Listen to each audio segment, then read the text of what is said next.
வணக்கம். இந்த பதிவுல நம்மளுடைய உலகம் வந்து ஒரு மேட்ரிக்ஸ் ஒரு சிமுலேஷனா இருந்தா எப்படி இருக்கும் அப்படின்றது. சிமுலேஷனா இருக்கிறதுக்கு வாய்ப்புகள் இருக்கான்னா, வாய்ப்புகள் மிக அதிகம். இப்போ எடுத்துக்காட்டுக்கு நான் சொல்றேன். நம்பளுடைய இந்த உலகம் இருக்கு. இப்போ இந்த உலகத்துல ரொம்ப லோ ஃப்ரீக்வென்சி வைப்ரேஷன்ஸ்ல இருக்கக்கூடிய எமோஷன்ஸ் அதிகமா இருக்கு. இல்லையா? இப்போ நாம அத அப்படியே நிறுத்திட்டு, எல்லாருமே நல்லவங்களா மாறிட்டு, ரொம்ப அன்பா, அ ரொம்ப ஒரு ஒற்றுமையோட சந்தோஷமா நாம வாழறோம்னு வச்சுக்கோங்களேன். அப்போ ஒரு லெவல் நம்ம அப்கிரேடும் பண்றோம். நம்மளோட கான்ஷியஸ்னஸ்க்கு வந்து இதுதான் லிமிட் அப்படின்னு கிடையாது.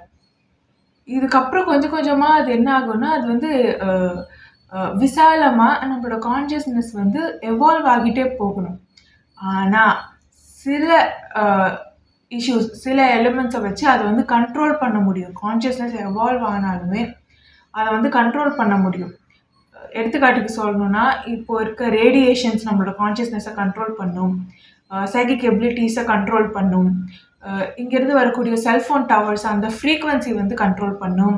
நம்ம சாப்பிடுற ஃபுட்ல இருக்கக்கூடிய கெமிக்கல்ஸ் வந்து நம்மளோட கான்ஷியஸ்னஸோட லிமிட்ட வந்து கண்ட்ரோல் பண்ணும்.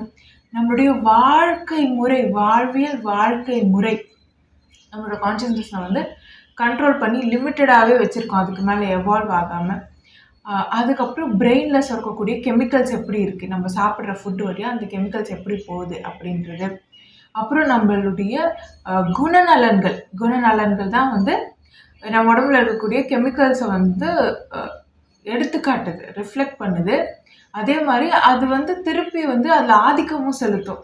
ஸோ குணம் வந்து திரிபடையுது அப்படின்னும்போது, உள்ள இருக்க கெமிக்கல்ஸும் என்ன ஆகும்? இம்பேலன்ஸ் ஆயிடும். அதனாலேயே நமக்கு வந்து ஒரு லைட்ல கனெக்ட் ஆகி, ஒரு டெலிபதி கூட பண்ண முடியாத ஒரு சூழ்நிலை வந்து நமக்கு இருக்கு. என்னதான் இத்தனை மக்கள் இருந்தாலும், அத்தனை மக்கள் ஒரு நிலப்பரப்புல இருக்காங்கன்னா, நல்ல கரண்ட் ஃப்ளோ இருக்கும். இந்த உலகமே ஒரு மதர் போர்டு மாரின்னு வச்சுக்கோங்களேன். அ அ டெஸ்லாவ பத்தி நெறைய படிங்க. ஸோ இதுக்குன்னு இந்த உலகத்துக்குன்னு ஒரு எலக்ட்ரோ மேக்னடிக் ஃபீல்டு இருக்கு. அப்படி இருக்கும்போது நம்ம எல்லாருமே நியூரலி கனெக்ட் ஆகி தான் இருக்கணும். இப்போ வெறும் மரங்கள் இருக்கிற இடத்துல மட்டுமே நாம வாழ்ந்தோம் அப்படின்னு சொல்லியிருந்தா, நம்மளால இந்த அளவுக்கு எவால்வ் ஆகியிருக்க முடியுமான்னு கேட்டா கிடையாது. நம்ம நெறைய ஆசிட் எக்ஸ்போஷருக்கு வந்து உட்பட்டா தான் நம்ம உடம்பு வந்து இப்படி பண்படுத்தி ஒரு பேட்டரி மாரி வேலை செய்யும். ஸோ அதுக்கு நகரப்புறம் அப்படிங்கிற ஒரு கட்டமைப்பும் தேவைப்படுது. ஆனா அதே சமயம் இந்த கட்டமைப்பு நம்மளோட கான்ஷியஸ்னஸ் வந்து அடுத்த லெவலுக்கு எவால்வ் ஆகுறத தடுத்து நிறுத்தக்கூடிய ஒரு இடமாகவும் அமையப்பெறுது. ஸோ அடுத்த லெவலுக்கு இத எடுத்துட்டு போணும். நம்ம எல்லாரோட கான்ஷியஸ்னஸுமே அடுத்த லெவலுக்கு எடுத்துட்டு போணும் அப்படின்னா என்ன பண்ணணும்னு நான் முன்னாடியே சொல்லியிருந்தேன். அ ஆல்ரெடி இப்போ நெறைய ஒரு ஹைட்டான ஸ்ட்ரக்சர்ஸ்லாம் நம்ம பில்ட் பண்ணியிருக்கோம். டவர்ஸ் பில்ட் பண்ணியிருக்கோம். கோவில்கள் பில்ட் பண்ணியிருக்கோம். பிரமிட்ஸ் பில்ட் பண்ணியிருக்கோம். ஸோ அதுக்கெல்லாம் எப்படி வந்து ஒரு அ பவர் குடுக்கறது அப்படின்னு பார்த்தீங்கன்னா, இட்ஸ் லைக் ஒரு வாட்டர் கெனால் மட்டும் கன்ஸ்ட்ரக்ட் பண்ணி, இல்ல டன்னல்ல வந்து ஆல்ரெடி நெறைய கட்டமைப்பு சிவிலைசேஷன்ஸ்லலாம் பார்த்தீங்கன்னா, இந்த ப்ராசஸ் இருக்கும். அ நீர் வழியில வந்து வாய்க்கால்கள வெட்டி எல்லா டவரையுமே கனெக்ட் பண்ணி, அத வந்து அ நதிகள இணைச்சு, அத வந்து கடலோட கலக்கிற மாதிரி பண்ணக்கூடிய ஒரு முறை. இந்த முறை வந்து நல்ல எலக்ட்ரோ மேக்னடிக் ஃபீல்ட இன்கிரீஸ் பண்ணி குடுக்கறது மட்டும் இல்லாம, மனிதர்கள் எல்லாருமே இப்போ கோயிலுக்கு போனா நம்மளுடைய பிரெயின் எப்படி அமைதியா இருக்கு, அதே மாரி எல்லாரோட பிரெயினையுமே வந்து சாந்தப்படுத்தி ஒரு தீட்டா மோட்ல அமைதியா வைக்கும். அப்போ வந்து நம்மளால நியூரலி கனெக்ட் பண்ண முடியும். ஒருத்தருக்கு ஒருத்தர். அ அப்போ பொய் எதுவுமே இருக்காது. 0 கிரைம்ஸ் இருக்கும். ஸோ மறைச்சு யாரும் எந்த விஷயமும் பண்ண முடியாது. ஸோ அப்படி அ மனிதர்கள் இந்த உலகத்துல வாழ்ந்திருக்காங்களா? அப்படிப்பட்ட காலங்கள் இருந்திருக்கான்னு கேட்டா இருந்திருக்கு. ஈஜிப்ட்ல இருக்கக்கூடிய நாகரிகங்கள் பார்க்கலாம். நீங்க பிரமிட் கட்டி இருக்கக்கூடிய அத்தனை இடங்கள்ல இருக்கக்கூடிய நாகரிகங்களும் கிட்டத்தட்ட இந்த கட்டமைப்ப கொண்டு தான் இருக்கு. அவங்க எப்படி புத்திசாலியா இருந்தாங்கன்னா, காரணம் இதான். நல்ல எலக்ட்ரோ மேக்னடிக் ஃபீல்டு இருந்தது. ஆக்கப்பூர்வமா ஹை ஃப்ரீக்வென்சி வைப்ரேஷன்ல மட்டுமே இருக்காங்கன்னா, மூளை செயல்திறன் அவ்ளோ நல்லா அபாரமா இருக்கும். இப்போ நம்ம இதுலயே கோயில்கள் நெறைய கட்டியிருக்கோம். இதுவுமே அதே ஒரு கட்டமைப்பு தான். இன்னும் கொஞ்சம் வித்தியாசமா இருக்கு. கோயில்கள் அப்படின்னும்போது, ஒரு மதர் போர்ட்ல ஒரே மாரி எல்லா காம்போனன்ட்ஸும் இருக்கிறது இல்லல்ல. இப்போ இது கொஞ்சம் பவர்ஃபுல்லான ஒரு டவர் கட்டமைப்பு. கோவில்கள் அப்படிங்கும்போது. ஏன்னா, இங்க இருக்க மக்களுக்கு எப்பவுமே அமிலம் வந்து அதிகமா இருந்துகிட்டே இருக்கும். அப்படி இருக்கும்போது இந்த கட்டமைப்பு ரொம்ப அத்தியாவசியம். இந்த நிலப்பரப்பை சமநிலையில வச்சிருக்கிறதுக்கும் எந்த ஒரு இயற்கை சீற்றங்களும் வராமல் தடுக்கிறதுக்கும் சிமுலேஷன்னா இப்படிதானா இருக்கும் அப்படின்னு கேட்டிங்கன்னா இல்லை. இப்போ நம்மளோட உலகத்தை நாம கொஞ்சம் அப்டேட் பண்றோம்ல, அப்போ அப்டேட் பண்ணதுக்கப்புறம் நமக்கு லோ ஃப்ரீக்வன்சி வைப்ரேஷன்ல இருக்கக்கூடிய உணர்வுகளை ஆக்சஸ் பண்ண வேண்டிய தேவைகள் வரும். நமக்கு வந்து லோ ஃப்ரீக்வன்சி வைப்ரேஷன் வந்து நமக்கு தேவைப்படும். இல்லைன்னா நம்ம வந்து அப்படியே ஒரு ஜடம் மாதிரி ஆயிடுவோம். அப்போ நமக்கு அது தேவைப்படும் போது யோசிச்சு பாருங்க, நமக்கு ஆசிட் தேவையில்ல. அப்போ அந்த லோ ஃப்ரீக்வன்சி வைப்ரேஷன் ஆசிடை வந்து ஹார்வெஸ்ட் பண்றோம்னு வச்சுக்கோங்க. அந்த எனர்ஜியை ஹார்வெஸ்ட் பண்ணோம்னா நமக்கு சிமுலேஷன் தேவை.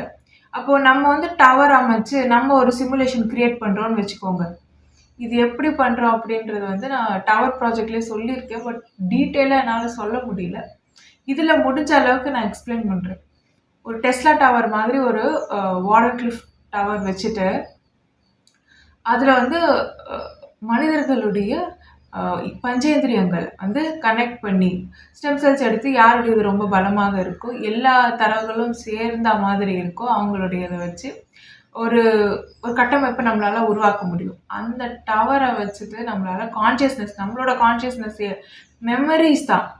நானும் ஒரு பைல் ஆஃப் மெமரி, ஒரு நினைவு குவியல் தான். என்னோட ஆன்மா ஒரு நினைவு குவியல். ஒரு கான்சியஸ்னஸ் எத்தனை அளவுக்கு நினைவுகளை வந்து சுமந்துக்கிட்டு கஷ்டப்பட்டு ரொம்ப வழிகளை தாண்டி ரொம்ப நிறைய எக்ஸ்பீரியன்ஸ் எல்லாம் தாண்டி அது எவால்வ் ஆகி வருது இல்லையா, அந்த நினைவு குவியல் தான் ஒரு கான்சியஸ்னஸ். இப்போ நம்ம எல்லாருடைய கான்சியஸ்னஸையும் அதில் இணைக்கலாமா அப்படின்னு கேட்டால் அந்த டவரில் இணைக்கலாம். இணைச்சிட்டு அந்த டவர் மூலயமா வேற ஒரு ஃப்ரீக்வன்சி ரேஞ்சை வந்து நம்ம செட் பண்ணி அதில் வந்து உடல்களை நாம் அமைக்கலாமா அப்படின்னு கேட்டால் அமைக்கலாம். அப்போ அந்த உடல்களுக்கு இதுதான் இதுதான் பஞ்சேந்திரியத்துக்கான ஒரு மெட்ரிக் அப்படின்னு, அளவுகோல் அப்படின்னே நம்ம செட் பண்ண முடியும். அது எப்படின்னா கான்சியஸ்னஸ் அப்படின்னு சொல்லி ஒரு வீடியோ போட்டிருக்கேன். ஸோ அப்படி சில உடல்களை நாம் வந்து தயாரித்தோம் அப்படின்னா அவங்களால அந்த உடலுக்குள்ளே என்ன கெமிக்கல்ஸ் இருக்கோ அதை தான் உணர முடியும். இப்போது எனக்கு உடலுக்குள்ளே என்னென்ன கெமிக்கல்ஸ் இருக்கோ அதெல்லாம் வெளியில் இருக்கா. இப்போ நான் ஒரு பொருளை நான் தொடுறேன்னா, இந்த பொருளை நான் தொடுறதை நான் உணர்றேன்னா இதுக்கு உரிய கெமிக்கல் வந்து என்கிட்ட இருக்கணும். அண்ட் தென் இது கூட என்னென்ன கெமிக்கல் ரியாக்ட் ஆகுதோ அதுவும் என்கிட்ட இருந்தால் தான் இந்த பொருளை நான் என்னால் உணர முடியும், பார்க்க முடியும். இது என்னோட ஃப்ரீக்வன்சி ரேஞ்சுக்குள்ளே இருக்கணும். ஆடிபிள் அண்ட் விசிபிள் ஃப்ரீக்வன்சி ரேஞ்சுக்குள்ளே இருக்கணும். அப்போது நான் என்ன கெமிக்கலால் செய்யப்பட்டிருக்கேன்னா அதுதான் என்னை சுற்றி என்னால் பார்க்க முடியுது. அதை வச்சு தான் நான் கட்டிடம் கட்டுறேன், அதை வச்சு தான் நான் எல்லா பொருளையும் தயாரிக்கிறேன் எல்லாமே. அப்போ என்னால் பார்க்க முடியாத விஷயங்கள் இங்கே நிறைய இருக்கானா இருக்குது. அப்போ அதை எப்படி பார்க்கறது? அப்போ என் உடம்புக்குள்ள வேறு சில கெமிக்கல்ஸ் சுரக்கும் போது என்னால் ஈத்தரை வந்து அதிகமாக பார்க்க முடியும். இப்போ பஞ்சேந்திரியங்கள் தான் ஈத்தர் அப்படின்னா, 5 எலிமெண்ட்ஸ் தான் ஈத்தர் அப்படின்னா கிடையாது. அதுலேயே புது புது எலிமெண்ட்ஸ் இருக்குது இல்லையா, நிறைய இருக்குது நம்ம கண்டுபிடிக்காதது. அதெல்லாம் என்னால் பார்க்க முடியணும், உணர முடியணும்னா நான் கெமிக்கலாக அப்டேட் ஆகணும். என்னோட உடல் வந்து கெமிக்கலாக அப்டேட் ஆகணும். அப்போது முதுகு தண்டில் சில சுரப்பிகள் வந்து சுரக்கணும். அது சுரக்கும் போது பார்த்தீங்கன்னா நான் கெமிக்கலாக நம்ம அப்டேட் ஆகும். இதுதான் வந்து ரசவாதம் அப்படின்னு சொல்லுவாங்க. ஸோ ரசம் வச்சு செய்யக்கூடிய அத்தனை விதைகளும் முதுகு தண்டில் என்ன மாற்றத்தை ஏற்படுத்துது, மூளையில் என்ன மாற்றத்தை ஏற்படுத்துது அப்படின்றது தான் வந்து அந்த வித்தையை அடங்கியிருக்கும். இவ்வளோ அப்டேட் நாம் எடுத்ததுக்கப்புறம் நம்ம பார்க்கக்கூடியது அப்படின்னு பார்த்தீங்கன்னா அந்த பார்வையே வித்தியாசமாக இருக்கும். நம்மளால் வந்து இந்த குறிப்பிட்ட லேயரை தாண்டி நம்மளால் பார்க்க முடியும். ஸோ இது இவ்வளோதான் அப்படின்றது நம்மளோட மைண்டில் தான் இருக்குது. நம்மளோட மைண்டில் இருக்கக்கூடிய கெமிக்கல்ஸ் நம்ம தான் அந்த கான்ஷியஸ்னஸை வந்து கட்டுப்படுத்தி வச்சுருக்கோம். ஸோ அதை வந்து நாம் எடுத்துட்டு நம்ம அப்டேட் ஆகிருக்கிற அளவுக்கு நம்ம பார்க்க ஆரம்பித்தோம் அப்படின்னா பார்க்கலாம். ஆனால் அதை அக்செப்ட் பண்ணிக்கிற அளவுக்கு நாம் எப்படி இருக்கணும், நமக்கு பக்குவம் இருக்கணும். நிறைய பேர் என்னால் பேய் பார்க்க முடியுது அப்படின்னு சொல்லுவாங்க. அது பேய்னு இவங்க நினச்சிருக்கலாம், பட் அது என்ன அப்படின்னு தெரியாமல் இருக்கலாம். ஸோ நிறைய பேர் வந்து இங்கே மனுஷங்க மாதிரி இருக்காங்க நிறைய பேர் அப்படின்னு சொல்லியிருக்காங்க. குள்ள மனிதர்களை பார்த்ததா சொல்லியிருக்காங்க. எல்லாமே ரெக்கார்ட் ஆகி இருக்கு. கவர்மெண்ட் ரிப்போர்ட்ஸ் வரைக்கும் ரெக்கார்டு இருக்குது இதில். ஆனால் மறைச்சிருப்பாங்க. காரணம் என்னன்னா இன்னும் ஹியூமன்ஸ் வந்து அந்த பக்குவத்தை அடையலை. இன்னொரு லேயர் இருக்குது அப்படின்றது கிடையாது. நம்மளோட கான்ஷியஸ்னஸ் லிமிட்டடாக இருக்குது. ஒரு ஒரு கண்ணோட்டத்தில் சொல்லணும்னா, வேற ஒரு கண்ணோட்டத்தில் சொல்லணும்னா இதை தாண்டி ஒரு லேயர் இருக்குது அப்படின்னு நம்ம சொல்லிக்கலாம். ஸோ இப்படி இருக்கும்போது நமக்குள்ளே இருக்க கெமிக்கல்ஸ் தான் நம்மளால் வெளியில் பார்க்கவும் உணரவும் முடியுது. இப்போ கெமிக்கல்ஸ் நமக்குள்ளே மாறிடுச்சு, நம்ம ஜெனட்டிக் அப்டேட் பல அப்டேட்டை தாண்டி வந்துட்டோம். இருந்தாலும் நம்ம கான்ஷியஸ்னஸ் என்ன ஆயிருக்கு, லிமிட்டடாக வைக்கப்பட்டிருக்கு. நம்மளை சுற்றி இருக்கிற எனர்ஜியை வச்சு அதை லிமிட்டடாக வைக்க முடியுமா அப்படின்னு கேட்டால் தாராளமாக வைக்க முடியும். உங்களுக்கு கெமிக்கல் இம்பேலன்ஸ் பண்ணிட்டாலே உங்களால் அவ்வளோதான் பார்க்க முடியும். ஒரு லைட்டில் கனெக்ட் ஆகுறது, கிளார் ஆடியன்ஸ் எதுவுமே வேலை செய்யாது. ஸோ யார் யாருக்கெல்லாம் வேலை செய்யுதோ அவங்களாம் பார்த்தீங்கன்னா இயற்கையோடு இருப்பாங்க. அப்போ இயற்கையோடு தான் நாம் இருக்கணும். இயற்கை தான் நல்லதா அப்படின்னு கேட்டால், டெக்னாலஜியோடையும் இயற்கையோடையும் சேர்ந்தே நம்மளால் வாழ முடியும், சேர்ந்தே பயணிக்க முடியும் நல்ல முறையில். இப்போ இதே செல்ஃபோன் டவர்ஸை வந்து நம்ம வேறு ஃப்ரீக்குவன்சிக்கு வச்சுட்டோம் அப்படின்னா, அதில் இருக்க அத்தனை தரவுகளையும் ஒரு மொபைல் எப்படி ஆக்சஸ் பண்ணுதோ அதே மாதிரி மனுஷ உடலாக இருக்கக்கூடிய நாம ஆக்சஸ் பண்ணிக்கலாம். அந்த தரவுகள் வந்து நம்ம ஒரு கேட்டு பெறணும்னு அவசியம் இல்லை. நினச்ச மாத்திரத்தில் நம்மளால் ஆக்சஸ் பண்ண முடியும். இந்த உடல் வந்து ஒரு எலக்ட்ரோமேக்னட்டிக் வேவ்ஸ்னால இயங்கக்கூடிய ஒரு உடல். இதுவுமே டவர் மாதிரி தான். அதுக்கப்புறம் இந்த ஜீவசமாதியெல்லாம் நீங்கள் கேள்விப்பட்டிருப்பீங்க. ஸோ எதுக்காக இந்த ஜீவசமாதினா, ஒளி பெற்றிருக்கோம். ஒளி பெறுறது அப்படின்னா என்னென்னா, நல்ல ஒரு லைட்ஸ் எலக்ட்ரோமேக்னட்டிக் ஃபீல்டு இருக்கிறது தான் ஒளின்னு சொல்லுவாங்க. இப்போ என் உடலில் ஒளி இருக்கிற வரைக்கும் நான் வந்து ஐ ஓப்பன் பண்ணியிருந்தா வெளில போயிட்டு நான் உள்ளே வரலாம். அதுக்குள்ளே ஒளி குன்றிடுச்சு அப்படின்னா என்னால் உள்ளே வர முடியாது. ஸோ இதுதான் ஐ ஓப்பன் பண்ணுறதுக்கும் பைனியல் கிளாண்டுக்கும், ஐ ஓப்பன் பண்ணுறதுக்கும் கிளார்வோயன்ஸுக்கும் கிளாராடியன்ஸுக்கும், ஐ ஓப்பன் பண்ணுறதுக்கும் சைக்கிக் எபிலிட்டிஸ்க்கும் சம்மந்தம் கிடையாது. ஐ ஓப்பன் பண்ணதுக்கு ஜெனட்டிக் அப்டேட்டுக்கும் தான் சம்மந்தம். முதுகு தண்டில் சுரப்பிகள் சுரக்கிறது அந்த மாதிரி. சின்ன குழந்தைங்களுக்கு எப்போவுமே வந்து ஐ ஓப்பனில் தான் இருக்கும். கொஞ்சம் வளர வளர ஐ க்ளோஸ் ஆகிடும். அது திருப்பி வந்து ஹீட்டு கொடுத்து நிறைய வைரஸ் அண்ட் பாக்டீரியாவுக்கு எக்ஸ்போஷர் ஆகி, இல்லை பெயின், வலி, கஷ்டம் இதுக்கெல்லாம் வந்து அவங்க எக்ஸ்பீரியன்ஸ் பண்ணி ஐ ஓப்பன் பண்ணாங்கன்னா அதுக்கப்புறம் தான் அவங்களுக்கு அந்த ஐ ஓப்பனிங் ஆகும், அந்த பேட்ரி வேலை செய்ய ஆரம்பிக்கும். ஆனால் அதுக்கு முன்னாடியே அவங்களுக்கு கிளார்வோயன்ஸ் வேலை செஞ்சுருக்கலாம், கிளாராடியன்ஸ் வேலை செஞ்சுருக்கலாம். ஸோ அவங்க சைக்கிக் எபிலிட்டிஸ் வெளியில் வரும் குழந்தைகளுக்கு. அப்போது ஐ ஓப்பன் பண்ணுறதுக்கு மெயின் ரீசன் நம்மளோட கான்ஷியஸ்னஸை நம்மளால் வெளியில் எடுத்துகிட்டு போக முடியும். ஸோ ஒரு கான்ஷியஸ்னஸ் வேறு, இந்த உடல் வேறு. உடல் வந்து ஒரு மீடியம். இந்த உடலுக்குள்ளே இப்போ நான் இருக்கேன், அவ்வளோதான். மற்றபடி இந்த உடல் வந்து நான் கிடையாது. ஸோ இப்போது நம்ம எல்லாருமே ஹை ஃப்ரீக்வன்சி வைப்ரேஷனுக்கு வந்து ஷிஃப்ட் ஆகிட்டோம். இந்த உலகமே நம்ம எல்லாருமே வந்து நல்லா டவர்ஸை வந்து கனெக்ட் பண்ணியிருக்கோம். ஒரு கெனால்ஸ் வெட்டி டனல் போட்டு அதில் வாட்டர் சப்ளை பண்ணி ஒரு மதர் போர்டு மாதிரி இருக்குல்ல, இந்த உலகத்துக்கு வந்து நாம் வந்து கரண்ட் கொடுத்துட்டோம், கரண்ட் சப்ளை கொடுத்துட்டோம். இப்போ நாம் எல்லாம் அதில் வந்து கனெக்ட் ஆகிட்டோம். நாம் வாயை திறந்து பேச வேண்டிய அவசியமே இல்லை. அப்படியே மைண்ட் டு மைண்ட் நாம் பேசிக்கிறோம். அந்த அளவுக்கு நாம் வந்துட்டோம். இப்போ லோ ஃப்ரீக்வன்சி வைப்ரேஷன் நமக்கு தேவை. போர் அடிச்சிடும் இல்லையா? அப்போ என்ன பண்ணுறது, ஒரு தீம் பார்க் மாதிரி ஒரு இப்போ நம்ம தீம் பார்க்கு போகிறோம். அந்த மாதிரி எதுக்கு தீம் பார்க் போகிறோம் அப்படின்னா, ஒரு டிஃப்ரெண்ட் எமோஷன்ஸை வந்து நம்ம எக்ஸ்பீரியன்ஸ் பண்ணுறதுக்கு போகிறோம். ஒரு பயம், ஒரு த்ரில், ஒரு அட்வென்ச்சர் இல்லையா? ஸோ அதெல்லாம் நம்ம எக்ஸ்பீரியன்ஸ் பண்ணணுமான்னு கேட்டால் ஆமாம். இப்போ யார் யாருக்கெல்லாம் கிட்னி ஸ்டோன் இருக்கோ அவங்கெல்லாம் வந்து இட்ஸ் ஆக்சுவலி ப்ரூவன். நல்ல ஒரு அட்வென்ச்சரஸான, நீங்கள் பயப்படுற அளவுக்கு அட்ரினலின் பம்ப் ஆகிற அளவுக்கு நீங்கள் வந்து ஒரு ரைடு போயிட்டு வந்தீங்க அப்படின்னா, அந்த மாதிரிலாம் பண்ணிங்கன்னா உங்களுக்கு வந்து நீங்கள் பெட்டராக ஃபீல் பண்ணுவீங்க. ஸோ எமோஷன்ஸ் வந்து கெமிக்கல்ஸில் வந்து உள்ள ரிஃப்ளெக்ட் ஆகும். அது வந்து பஞ்சேந்திரியங்களில் ரிஃப்ளெக்ட் ஆகும். ஒரு ரோலர் கோஸ்டர் ரைடு வந்து கிட்னி ஸ்டோன் அதிகமாக இருந்து பாதிப்படைஞ்சவங்களுக்கு கொஞ்சம் ரிலீஃப் கொடுக்குது அப்படின்னா அப்போ பார்த்துக்கோங்க, எந்த அளவுக்கு எமோஷன்ஸ் வந்து பஞ்சேந்திரியங்களோட கனெக்ட் ஆகிருக்கு அப்படின்னு. ஸோ உணர்வுகள், இந்தந்த உணர்வுகளை நம்ம வந்து வெளிப்படுத்தும் போது உள்ளே இருக்கக்கூடிய இன்னென்ன கெமிக்கல்ஸில் வந்து சேஞ்சஸ் வரும், நல்ல முறையில் மாற்றம் வரும். அந்தந்த ரெஸ்பெக்டிவ் ஆர்கன்ஸில் இருக்கக்கூடிய ஆசிட் வந்து கம்மியாகும். நீங்கள் எவ்வளோ எவ்வளோ அழறீங்களோ அந்த அளவுக்கு லங்ஸில் இருக்கிற அந்த ஆசிட் வந்து கம்மியாகும். ஸோ அந்த மாதிரி ஒவ்வொன்றுத்துக்குமே லிவரில் இருக்க ஆசிட் கம்மியாகும். நீங்கள் அழ அழ லங்ஸும் லிவரும் அவ்வளோ நல்லா சுத்தமாகும். ஸோ ஒவ்வொரு எமோஷன்ஸுக்கும் உள்ளே இருக்கக்கூடிய ஒவ்வொரு ஆர்கன்ஸுக்குமே சம்மந்தம் இருக்குது. சரி, இப்போது இந்த மாதிரி ஒரு டவரை நாம் ஃபிக்ஸ் பண்ணிவிட்டு நம்மளோட கான்ஷியஸ்னஸ் அதுக்குள்ளே செலுத்திட்டு ஒரு ஒரு கட்டமைப்பு, அழகான ஒரு உலக கட்டமைப்பு, ஒரு சிமுலேஷனை நாம் உருவாக்குறோம்.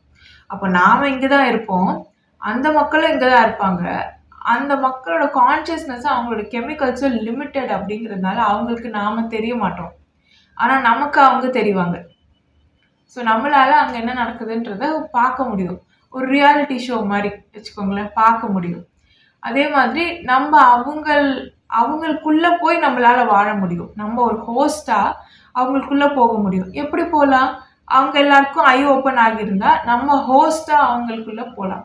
ஏன்னா ஒரே ஜீன் தான் நம்ம கொடுத்துருக்கோம். கான்ஷியஸ்னஸ் மட்டும்தான் நம்ம என்ன பண்ணியிருக்கோம், லிமிட் பண்ணியிருக்கோம். ஸோ அந்த சிமுலேஷனில் இருக்கக்கூடிய ஒரு உடலுக்குள்ளே நான் போகலாமான்னு கேட்டால் தாராளமாக போகலாம். ஏன்னா என்னுடைய பிளட்டும் அவங்க கொடுத்துருக்கேன், எல்லாமே ஒரே பிளட் தானே. ஸோ எனக்கு இசையக்கூடிய ஒரு உடலுக்குள்ளே வந்து என்னால் போக முடியும். போய் அந்த இடத்துல இருக்கக்கூடிய லோ ஃப்ரீக்வன்சி வைப்ரேஷன்ஸ் எல்லாம் என்னால் எக்ஸ்பீரியன்ஸ் பண்ண முடியும். இங்கே எதெல்லாம் என்னால் பண்ண முடியல, ஏன்னா இங்கே வந்து நம்ம அப்கிரேட் ஆயாச்சு. இங்கே அந்த ஃப்ரீக்குவன்சியே கிடையாது. அப்போ அங்கே அந்த ஃப்ரீக்குவன்சி இருக்குன்னா அங்கே போயிட்டு நம்ம வந்து எக்ஸ்பீரியன்ஸ் பண்ண முடியும். ஒரு சோகம், கோபம், பொறாமை, காழ்ப்பு, வஞ்சம், வெறுப்பு, கலவி, காமம், மோகம், இன்னும் எத்தனையோ உணவுகள், சுவைகள், உணவு உண்றது, இந்த சுவையான உணவு உண்றது, இதெல்லாம் வந்து இங்கே தான் கிடைக்கும். லோ ஃப்ரீக்வன்சி வைப்ரேஷன் இருந்தால் தான் கிடைக்கும். ஏன்னா இந்த பாக்டீரியாஸ் எல்லாம் அங்கே தான் இருக்குது இல்லையா. அப்டேட் ஆனதுக்கப்புறம் என்ன ஆகும், அப்படி இருக்காது. ஸோ இந்த மாதிரி இருக்கும்போது அப்போ நம்ம என்ன பண்ணுறோம், அங்கே போய் எக்ஸ்பீரியன்ஸ் பண்ணுறோம். அப்போ அங்கே இருக்கிறவங்கள எப்படி வச்சுருப்போம், லோ ஃப்ரீக்வன்சி வைப்ரேஷன்லேயே வச்சுருப்போம். எப்போ பார்த்தாலும் சண்டை, போர், சச்சரவு, இது அதுன்னு. ஆனால் அவங்க என்ன பண்ணணும், ஜெனட்டிக் அப்டேட் மட்டும் அவங்க எடுத்துக்கிட்டே இருக்கணும். ஏன்னா அப்போ தான் நம்ம அவங்களோட கனெக்ட் ஆக முடியும். நம்ம போயிட்டு ஒரு தீம் பார்க்கில் போகிற மாதிரி அந்த சிமுலேஷனுக்குள்ளே போய் நம்ம எக்ஸ்பீரியன்ஸ் பண்ணிவிட்டு வெளியில் வர முடியும். அப்போ அவங்க ஜெனட்டிக் அப்டேட் கொடுக்கணும், ஆனால் அவங்க வந்து விழிக்கக்கூடாது. அப்படியே அவங்க விழிச்சாலும் அவங்க என்ன பண்ணணும், திருப்பி ஒரு 2-3 சிமுலேஷன் அவங்க வந்து கிரியேட் பண்ணணும். இது ஒரு விஷயம். அட்லீஸ்ட் ஒரு சிமுலேஷனாவது அவங்க கிரியேட் பண்ணணும். மித்த பேர் வந்து வெளியில் வந்துடலாம் அந்த மாதிரி. அதுக்கப்புறம் அந்த இடத்துல இருக்கிறவங்க எப்போவுமே அதை என்ன பண்ணணும், ஒரு கலவர பூமியாகவே வச்சுருக்கணும். அப்போ தான் அந்த எனர்ஜியை நாம் ஹார்வெஸ்ட் பண்ணிக்க முடியும். ஏன்னா நமக்கு லோ ஃப்ரீக்குவென்சி வைப்ரேஷன் தேவைப்படுது. அது இல்லாமல் நம்மளால் கம்ப்ளீட்டாக நம்மளுடைய ஆராவை வந்து வளர்க்க முடியாது. ஸோ சிமுலேஷனோட மெயின் காரணம் என்ன, அது வந்து லோ ஃப்ரீக்குவென்சி வைப்ரேஷன் வந்து நாம் இங்கே வந்து எலிமினேட் பண்ணியிருக்கோன்னா அங்கேருந்து நாம் அந்த எனர்ஜியை வந்து ஹார்வெஸ்ட் பண்ணிக்கணும். இல்லைன்னா நாம் எப்படி ஆகிடுவோம், ஒரு ஜடப்பொருள் மாதிரி ஆகிடுவோம். அதனால் அதுக்கப்புறம் அங்கே என்ன பண்ணணும், அங்கே போயிட்டு நாம் வந்து ஹோஸ்டாக இருந்து எக்ஸ்பீரியன்ஸ் பண்ணிக்கலாம். அப்போது அந்த உடலை எப்படி நம்ம டிசைன் பண்ணணும், நம்ம ஹோஸ்டாக இருக்கிறதுக்கும் ஏற்றாற் போல் டிசைன் பண்ணணும். அதே மாதிரி அது வந்து அடுத்தடுத்து முருகேறுற மாதிரி இருக்கும். நாம் எவால்வ் ஆகிற மாதிரி அந்த உடல்களும் எவால்வ் ஆகிற மாதிரி. இன்னொன்று, அவங்களுக்கு அவங்க சிமுலேஷனில் இருக்காங்கன்னே தெரியாமல் வச்சுருக்கணும். ஸோ அப்படி தெரியாமல் நம்ம வச்சுருந்தோன்னா அவங்க என்ன பண்ணுவாங்க, கல்யாணம் பண்ணுவாங்க, குழந்தை பெற்றுப்பாங்க, அவங்க வாழ்க்கையை அவங்க வாழ்வாங்க. உண்மை தெரிஞ்சிருச்சுன்னா வாழ மாட்டாங்க. ஒவ்வொரு சைக்கிள்லையுமே இந்த மாதிரி ஜெனட்டிக் அப்டேட் எடுக்கிறது, இந்த மாதிரி உலகத்தை வந்து எப்படி வந்து அடுத்தடுத்த நிலைக்கு கொண்டு போகிறது அப்படிங்கிறத எல்லாமே கட்டுப்படுத்துறதுக்கு அங்கே சில மனிதர்கள் வந்து இருக்கணும். எவால்வ்டாக சில மனிதர்கள் இருக்கணும். அப்படி இருக்கக்கூடிய மனிதர்கள் என்ன பண்ணுவாங்கன்னா, இங்கே நம்ம உலகத்தில் கொஞ்சம் பெனிஃபிட்ஸ் அவங்க எடுத்துக்கலாம். அவங்களுடைய மூளை செயல்திறன் வந்து கொஞ்சம் நல்லா அதிகப்படுத்திட்டு அவங்க எவால்வ்டாக இருக்கிற வரைக்கும் இந்த உலகத்துக்கும் அந்த உலகத்துக்கும் அவங்க கொஞ்சம் பாலமாக இருப்பாங்க. அவ்வளோதான். சரி. இது உலகம் வேற வேற உலகம்லாம் கிடையாது. இவங்களோட கான்ஷியஸ்னஸ் லிமிட்டடா இருக்கு அந்த சிமுலேஷனுக்குள்ள இருக்கவங்களது. வெளியில இருக்கவங்களது கொஞ்சம் விசாலமான நல்ல கான்ஷியஸ்னஸ் வந்து இவங்களுக்கு இருக்கு. சரி. அப்போ உள்ள இருக்கவங்க என்ன பண்ணுவாங்க? அவங்களுடைய வேலையே வந்து எல்லாரையும் கஷ்டப்படுத்துறது, கொடுமைப்படுத்துறது, ஒரு லோ ஃப்ரீக்வன்சி வைப்ரேஷனை வந்து எப்பவுமே ஹார்வெஸ்ட் பண்ணிக்கிட்டே இருக்கிற மாதிரியான ஒரு சூழ்நிலையை உலகத்துல ஏற்படுத்திக்கிட்டே இருக்கிறது. இதுதான் இவங்களோட வேலை. அப்போ என்ன பண்ணுவாங்கன்னா, மனுஷங்கள மதிக்க மாட்டாங்க. அங்கேயே எவால்வ் ஆன ஒரு கான்ஷியஸ்னஸ் வந்து இவங்களுக்கு ஆடு மாடுகளை போல. அப்போ இவங்க தான் இந்த ஃபர்ஸ்ட் எவால்வ் ஆறாங்க பார்த்தீங்களா? இந்த மனுஷங்க மட்டும்தான் இந்த ஒவ்வொரு நிலப்பரப்புலையும் இந்த மாதிரியான விஷயங்கள் வந்து நடத்திக்கிட்டே வருது. அடுத்தடுத்து ஜெனட்டிக் அப்டேட் எடுக்கிறது. ஆனால் கான்ஷியஸ்னஸை வந்து விரிவுபடுத்த விடாம அதை வந்து கட்டுப்படுத்தி வைக்கிறது. இந்த வேலையை இவங்க பார்த்துட்டே வருவாங்க. கேட்டா இவங்களுடைய பேர் வந்து இலுமினாட்டின்னுவாங்க. இலுமினாட்டியோட அர்த்தம் வந்து ஒளிபெற செய்யறது. இந்த உலகத்தை ஒளிபெற செய்யறது. ஆனா இவங்க உலகத்தை ஒளிபெற செய்யல. அதுக்கு ஆப்போசிட்டா பண்ணி இறந்த காலத்திலேயே மனிதர்களை வாழ வைக்கிறதுக்கான முயற்சி தான் இது. இதை ஒரு தீம் பார்க் மாதிரி ரன் பண்ணிக்கிட்டு இருக்காங்க. இது ஒரு கெஸ்ட் ஹவுஸ் மாதிரி, இது ஒரு தீம் பார்க் மாதிரி கேவலமா இந்த இடத்துல லோ ஃப்ரீக்வன்சி வைப்ரேஷனை மட்டுமே அதிகமா வச்சு ரன் பண்ணிக்கிட்டு இருக்காங்க. அப்போ அவங்களுக்கு வந்து எப்படி இந்த கான்ஷியஸ்னஸ் விரிவடையுதுன்னா, அடுத்தடுத்து ஜெனட்டிக் அப்டேட் கிடைக்குது இல்லையா, அதோட ஸ்டெம் செல்ஸ் எல்லாம் எடுத்து வச்சுப்பாங்க. போன் மேரோலேருந்து ஸ்டெம் செல்ஸ்லேருந்து எல்லாத்தையும் எடுத்து வச்சுட்டு இன்னென்ன காம்பினேஷன்ஸுக்குன்னு சொல்லி பிளான்ஸில் சில ஹர்ப்ஸை வந்து நம்மளால் கல்டிவேட் பண்ண முடியும். அதுலேருந்து எக்ஸ்ட்ராக்ட் எடுத்து அந்த எக்ஸ்ட்ராக்டை யூஸ் பண்ணி சைக்கடெலிக்காக யூஸ் பண்ணோம் அப்படின்னா, அதனால இவங்களுக்கு வந்து இவங்களோட முதுகு தண்டில் இருக்கிற அந்த சுரப்பிகள் சர்க்கிள், அதே தான் சொன்ன ரசவாதம் மாதிரி தான் அதுவும். இது வந்து மாடர்னா எதுவுமே எல்லாமே பழசு தான் புதுசு, புதுசு தான் பழசு. சித்தர்கள் அப்படின்றவங்க வந்து சும்மா சாமியாக கும்பிடுறோம் அப்படி கிடையாது. அவங்க எல்லாருமே வந்து சயின்ஸ் தான். ஸோ அதே தான் இவங்களும் பண்ணுறாங்க. எப்படி ஒரு பிரெயினை கண்ட்ரோல் பண்ணுறது எல்லாமே இவங்களுக்கு தெரியும். இவங்க ஆக்சுவலி நல்லவங்களாக இருந்தவங்க தான். ஆனால் ரேடியேஷன்ஸ் அதிகமாக இவங்களோட குணமும் திரிபடையும். அண்ட் அந்த சுச்சுவேஷன் டிமாண்ட்ஸ் அப்படின்னு சொல்லுவாங்க இல்லையா, ஸோ அதனாலேயே இவங்க எல்லாரையும் கஷ்டப்படுத்தி கஷ்டப்படுத்தி பழகிட்டாங்க. அண்ட் இவங்களுக்கு உண்மை தெரியும், உடல் நிரந்தரம் கிடையாதுன்னு தெரியும். அண்ட் இவங்களுக்கு டோபமைன் ஹையாக இருக்கிறதுனால குற்ற உணர்ச்சி இருக்காது, ஒரு இரக்க குணம் இருக்காது, எம்பத்தி இருக்காது, தான் செய்கிறது கரெக்டு அப்படின்னு தோணும். ஸோ ரொம்ப பேஷனேட்டாக கான்ஃபிடென்ட்டாக அதை வந்து செய்வாங்க. இப்படிப்பட்ட மனிதர்கள் வந்து தங்களை இலுமினாட்டின்னு சொல்லிப்பாங்க. கேட்டால் அவங்களுடைய சிம்பிள் வந்து பிரமிடா. ஸோ பிரமிட் எதுக்கு அந்த டவர்ஸ்ன்னு நான் முன்னாடியே சொல்லிட்டேன். அதுக்கப்புறம் அவங்க வந்து பைனியலோட அந்த கண்ணு, அப்புறம் லெஃப்ட் ஐ, இதெல்லாம் வந்து அவங்க வச்சுருப்பாங்க. காரணம் என்னென்னா, ரைட் பிரெயின் ஆக்டிவேட் ஆகுது. இந்த இது ஆக்டிவேட் ஆன உடனே ரைட் பிரெயின் ஆக்டிவேட் ஆகுதுன்னா உங்களுக்கு பார்த்தீங்கன்னா ஒரு கண் வந்து அதோட ரெஸ்பெக்டிவ் ஐ வந்து லெஃப்ட். ஸோ இந்த ரைட் பிரெயின் ஆக்டிவேட் ஆனவங்க எல்லாம் பார்த்தீங்கன்னா ஒரு கண்ணு மட்டும் வந்து நகர்ந்து இருக்கும். இது வந்து அப்படியே சிமெட்ரிக்காக இருக்காது. நீங்கள் எந்த குழந்தைய வேணால் பாருங்கள், கரெக்டாக சின்ன வயசுலேருந்து கண் கரெக்டாக இருக்கும். ஆனால் ரைட் பிரெயின் ஆக்டிவேட் ஆக ஆரம்பித்ததுக்கப்புறம் பார்த்தீங்கன்னா கண் வந்து சிமெட்ரிக்காக இருக்காது. நிறைய ஆக்ட்ரஸ் எல்லாம் கூட நீங்கள் பார்க்கலாம். அந்த மாதிரி ஒரு ப்ராப்ளம் இருக்கும். அது வந்து அவங்களோட ரைட் பிரெயின் ஆக்டிவேஷனை வந்து குறிக்கும். ஸோ இது எவல்யூஷனில் ஒரு பார்ட்டு தான். ஸோ இவங்க வச்சிருக்க அத்தனை குறியீடுகளும் பார்த்தீங்கன்னா ஒரு நல்ல குறியீடுகள் தான்.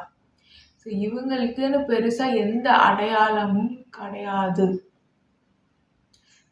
நரி எப்படி எல்லா வேஷமும் போடுமோ அந்த மாதிரி இவங்க எல்லா அடையாளங்களுக்குள்ளேயுமே அவங்க இருந்துக்கிட்டு அடையாளங்களை வைத்திருக்கக்கூடிய மனிதர்கள், அடையாளத்தோடு ஒன்றி இருக்கக்கூடிய மனிதர்களை வந்து மோத விடுறது, எதிரெதிராக மோத விட்டு கலவரங்கள் ஏற்படுத்துறது, அவங்க அவங்க ஒற்றுமையாக இல்லாமல் பண்ணுறது, அன்பா மக்களை வாழ விடாம பண்றது, எப்பவுமே ஒரு சண்டையும் சச்சரவும் கேயோஸையும் வச்சுக்கிட்டே அதுலேயே பிழப்ப வந்து ஓட்டுறது, கடத்துறது. அதுலேயும் முக்கியமான விஷயம், இந்த ஜெனட்டிக் அப்டேட் கொடுத்தவங்கள நல்ல வாழ்க்கையை வாழ விடாம பண்றது. ஏன்னா அவங்க வாழ்ந்துட்டாங்க அப்படின்னா அவங்களோட மற்றவங்க எல்லாருமே இசைஞ்சிருவாங்க.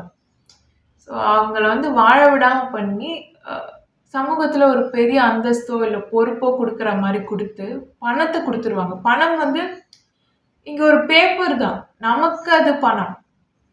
யோசிச்சு பாருங்க, இந்த சிமுலேஷனை உருவாக்கும் போது இந்த பணம்ன்ற ஒன்று அவங்க உருவாக்கியிருக்காங்க.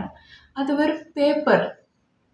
அவங்களுக்கு அது பேப்பர். அந்த பணத்தை உங்களுக்கு கொடுத்துருவாங்க. கொடுத்துட்டு உங்களுக்கு ஒரு கௌரவத்தையும் அந்தஸ்தையும் கொடுத்துருவாங்க. அதுல மதிமயங்கி போய் இவங்களும் அவங்க குடும்பத்தை பார்த்துக்கிறது, அந்த பொறுப்பை வந்து கைவிட்டுருவாங்க.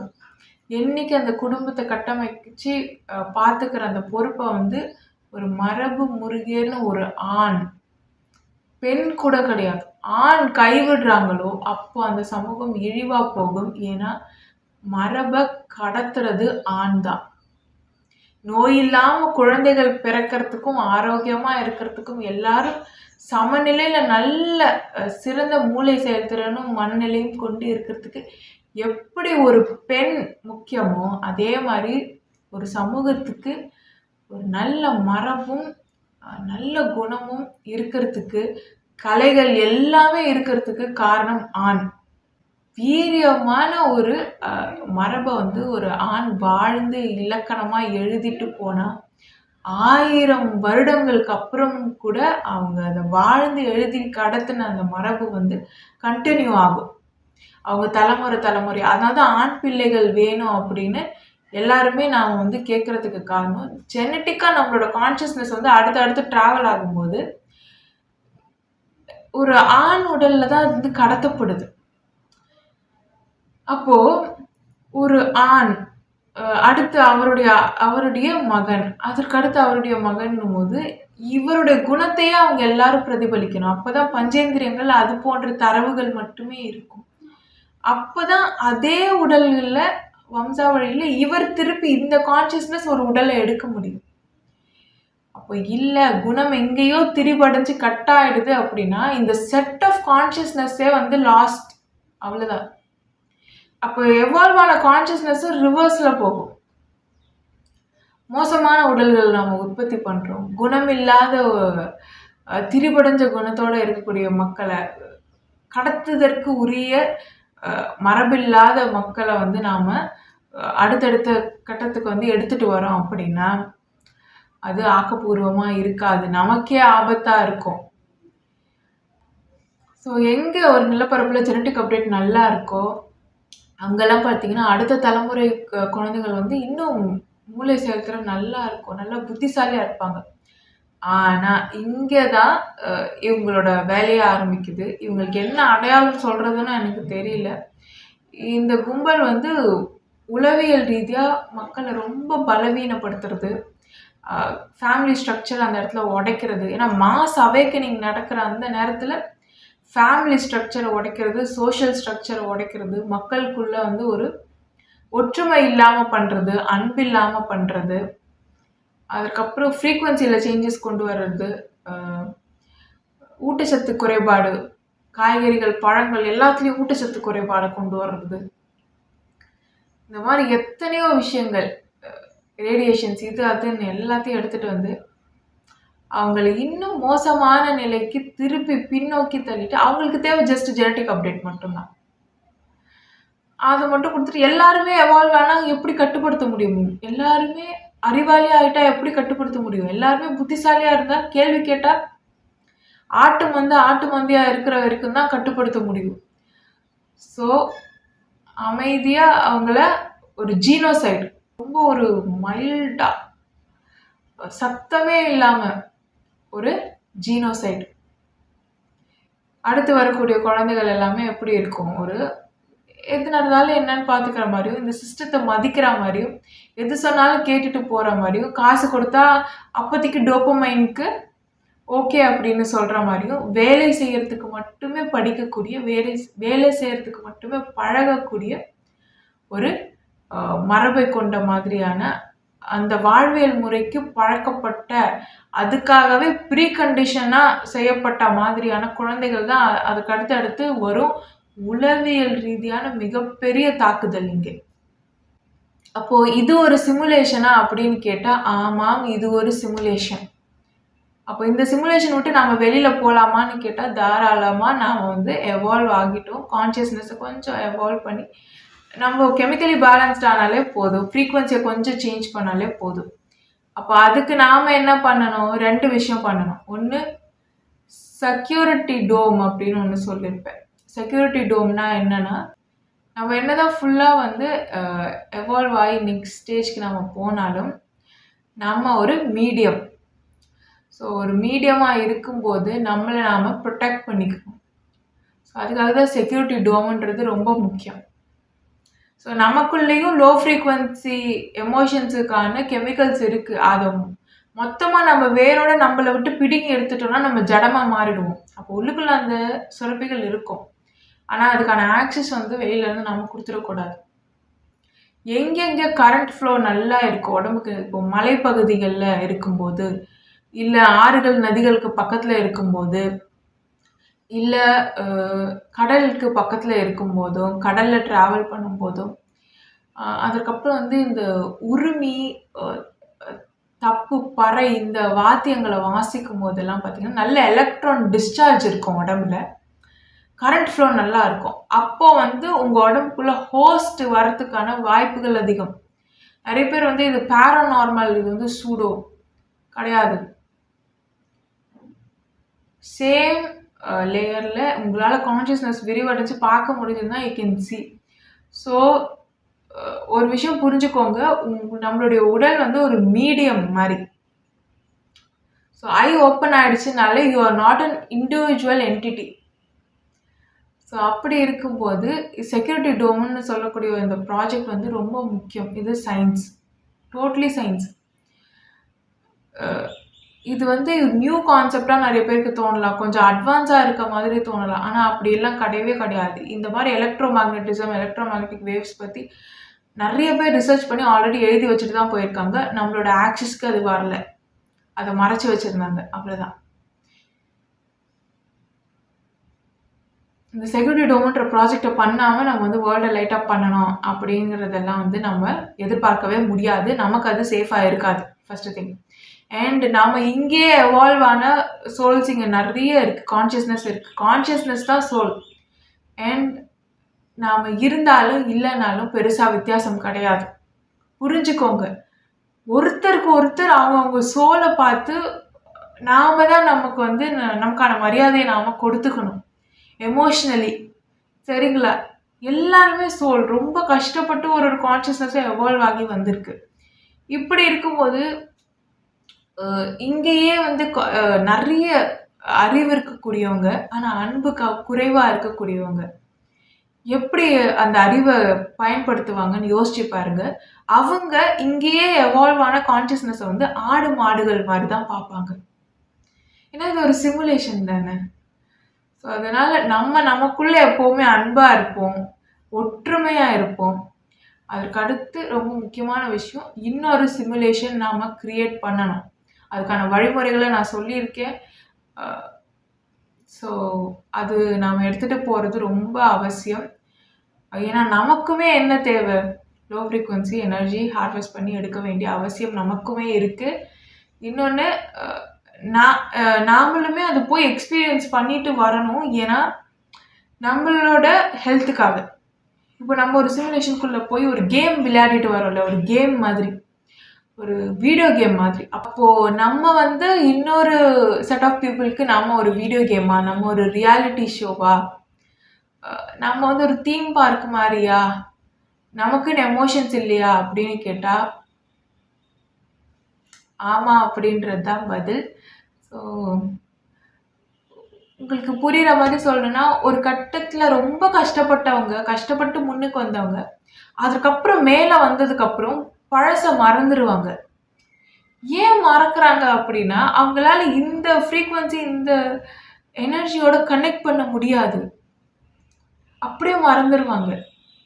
அதே மாதிரி தான் நம்ம நமக்கான அன்பை செஞ்சுக்கணும். நமக்கான உதவிகளை செஞ்சுக்கணும். நம்மள நல்லா பார்த்துக்கணும். சரிங்களா?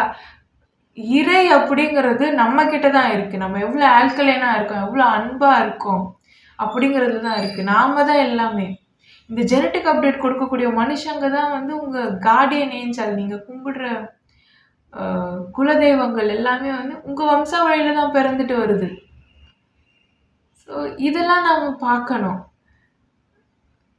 வெளியில இருந்து யாரோ வந்து காப்பாத்துவாங்க அப்படின்னா கிடையாது. நம்ம மரபுல இருக்கக்கூடிய பிள்ளைகள், நம்மளுடைய குழந்தைகள், அவங்க தான் நம்மளை காப்பாத்துவாங்க. குழந்தைங்க தான் சாமி. ஒரு காசு கொடுக்குறோம் அப்படின்னா கூட குழந்தை கையால கொடுக்குறோம். ஏன்னா குழந்தை ஏதாவது நல்லது பண்ணா அது அப்படியே நம்ம ரத்த வழியிலையும் போகும். அதாவது குழந்தை கையால எப்பவுமே கொடுக்கறது. ஸோ அந்த மாதிரி ஒரு மரபை வந்து நாம தமிழ் மரபுன்றது வந்து தமிழ் ஒரு மொழியா அப்படின்னு கேட்டா கிடையாது. அது வந்து ஒரு வாழ்வியல் முறை. அது ஒரு அந்த மரபு, அது ஒரு மரபு அறிவியல் அப்படின்னு சொல்லலாம். ஸோ தயவு செஞ்சு அதை தொலைச்சிடாதீங்க. ஏன்னா ப்ரீடிங் சயின்ஸுன்னு நீங்கள் போய் படித்து பார்த்தீங்கன்னா உங்களுக்கு தெரியும். அதே மாதிரி தான் மனிதர்களுக்குமே. ஸோ மரபு முறியறதுக்கு 2 சைக்கிள் நாம் முடிச்சுட்டு அப்படி வந்திருக்கோம் அப்படின்னா திருப்பியும் நாம் தமிழ் மரபை தான் தொடணும். அதை தான் எடுத்துகிட்டு போய் திருப்பியும் நாம் என்ன பண்ணணும், முருகேற்றி எல்லாம் பண்ணணும். அப்போது இது தமிழ் மரபுன்றது வந்து உலகத்துக்கே ரொம்ப முக்கியமான ஒரு விஷயம். சித்தர்கள் ஜீவசமாதி வச்சதை பற்றி சொல்லிட்டு இருந்தேன். ஸோ அவங்க வந்து இங்கே வந்து அந்த உடலை வந்து லைட்டாக மாற்றிட்டு இங்கே வச்சுட்டு போயிட்டாங்க அப்படின்னா இந்த உடல் இங்கே இருக்கிற வரைக்கும் இந்த எலக்ட்ரோ மேக்னட்டிக் ஃபீல்டுக்கு அதில் லைட் இருந்துக்கிட்டே இருக்கும். ஒரு வாட்டி ஜீவசமாதி வச்சுட்டாலே போதும். இதே இடத்துல வந்து அவங்க வந்து உடல் இல்லாமல் சூட்சுமமாக இருந்துகிட்டே இருக்கலாம் கான்ஷியஸ்னஸோட. அண்ட் அவங்க ஹோஸ்டாகவும் போக முடியும். ஸோ ஒரு வாட்டி தான் ஜீவசமாதி வைக்கிறது. அடுத்தடுத்து வந்து வைக்க மாட்டாங்க. ஒரு வாட்டி ஜீவசமாதி வச்சுட்டா அடுத்து வந்து பிறக்க மாட்டாங்க. அண்ட் இந்த எலக்ட்ரோ மேக்னட்டிக் ஃபீல்டை இன்க்ரீஸ் பண்ணுறதுல இருக்கக்கூடிய ஒரு பிரச்சனையும் என்னென்னா, இன்க்ரீஸ் பண்ணிட்டோம் அப்படின்னா இங்கே பதப்படுத்தி வைக்கப்பட்ட உடல்கள் எல்லாத்துக்கும் கூட கான்ஷியஸ்னஸ் வந்து உட்செல்றதுக்கான வாய்ப்புகள் அதிகம். அதே மாதிரி ரீசெண்டாக புதைச்ச பிணங்கள் எல்லாம் இருக்கும் பார்த்தீங்களா, பஞ்சேந்திரியங்கள் அழுகாமல் அந்த பிணங்கள் எல்லாம் கூட உயிர் பெறுறதுக்கு, அதாவது அதுங்களுக்குள்ள கான்ஷியஸ்னஸ் போகிறதுக்கான வாய்ப்புகள் அதிகம் ஒரு எலக்ட்ரோ மேக்னட்டிக் ஃபீல்டை வந்து இன்க்ரீஸ் பண்ணுறதுனால. ஸோ இதுதான் நான் சொல்லியிருந்தேன். இந்த எலக்ட்ரோ மேக்னட்டிக் ஃபீல்டை வந்து நம்ம இன்க்ரீஸ் பண்ணோம் அப்படின்னா இம்மார்டாலிட்டி அச்சீவ் பண்ணலாம். பட் அப் டு எந்த லெவல் அப்படிங்கிறது நம்ம ரிசர்ச் பண்ணிட்டு தான் சொல்ல முடியும். நன்றி. Love is God.